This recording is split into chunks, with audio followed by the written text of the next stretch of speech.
2 jours après les casses, la désolation, la consternation et la déception règnent toujours au marché Kololo à Douala.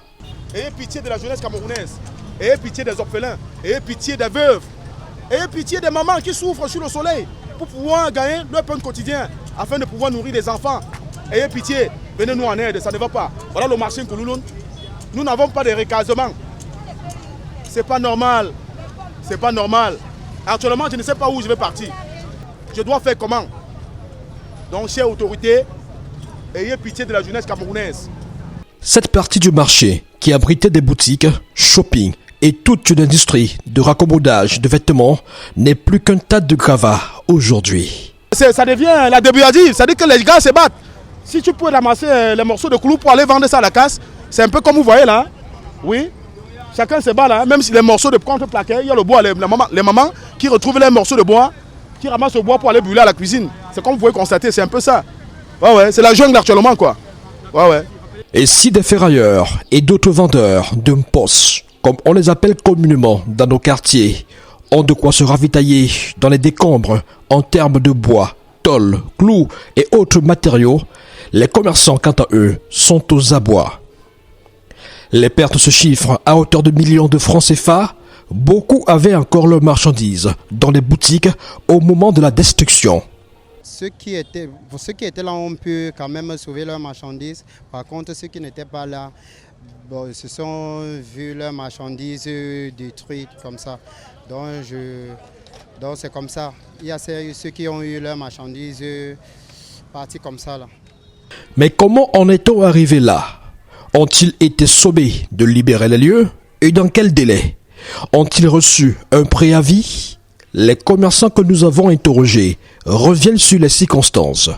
Chère population, cher peuple, chers compatriotes, comme vous pouvez le constater, bon voici la bio des stars, Trésor Fashion. J'avais mon shopping ici, j'avais ma boutique là, j'habillais des personnalités, j'habillais le peuple camerounais. Et nous avons reçu une note là, quelques jours passés, qu'il était question que nous on devrait libérer le coin. Et il nous avait donné 12 jours. Vous voyez donc 12 jours. Pendant les 12 jours là, on n'a pas pu. Certains d'entre nous n'ont pas pu trouver l'endroit pour pouvoir enlever la marchandise, pour aller stocker. Parce que pour prendre un magasin, dans les à côté, c'est pas évident. Parce que c'est une affaire de millions. Voyez-vous?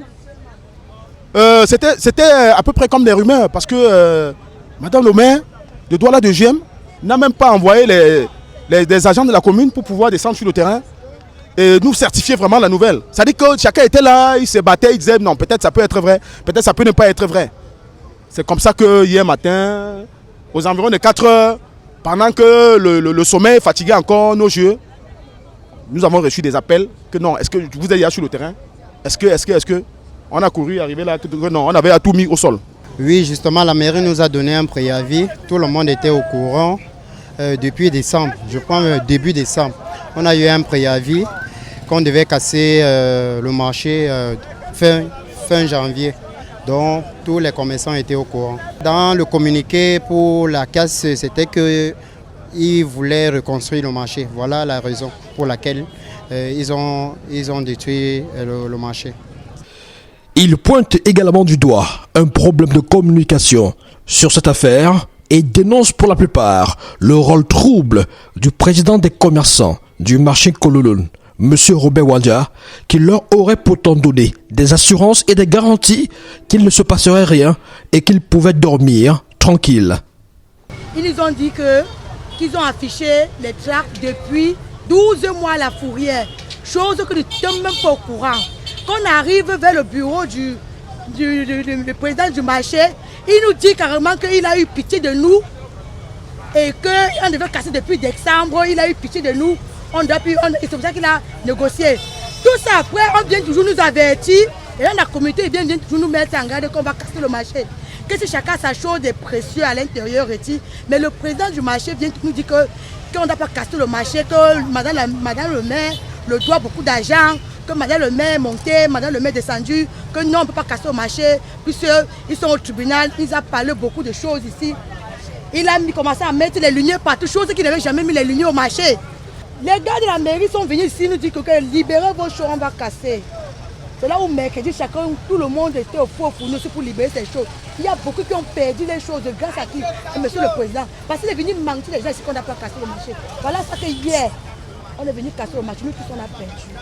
Déjà abattus par les casses qui leur ont fait perdre beaucoup d'argent, les commerçants du marché Kololone accusent la mairie de Douala 2e de n'avoir pas prévu des recasements pour les victimes. Le souci pour moi, c'est que on nous donne 12 jours, mais on ne nous donne aucun recasement.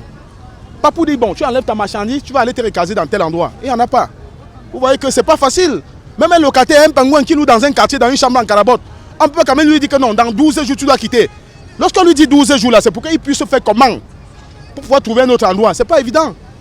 On nous a fait comprendre que ceux qui avaient les boutiques à l'intérieur devaient s'enregistrer. Bon, je ne sais pas pourquoi, si c'était pour leur recaser quelque part pendant la reconstruction, ou je ne sais pas trop.